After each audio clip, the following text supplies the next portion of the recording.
కొత్త అధ్యక్షుడిగా ట్రంప్ బాధ్యతలు స్వీకరించాక ఓ రకంగా సీరియస్ ఎఫెక్ట్ పెడుతున్నటువంటిది ఎలన్ మస్క్.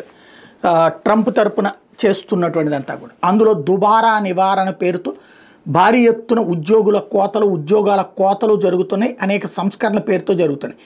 ఇది సరే, బయట నుంచి వచ్చిన వాళ్ళని శరణార్థులు పంపించేయడం ఇది వరకు అక్కడ ఉన్న పబ్లిక్కి సంతోషమే, కానీ అక్కడున్న అమెరికా వాళ్ళకే ఉద్యోగాలు పోయే పరిస్థితి రావడం అన్నది ప్రమాదకరమైంది. దీని మీదన ఇప్పుడు ఒక సర్వేని ప్రొజెక్ట్ చేసుకొచ్చాడు ఎలన్ మస్క్.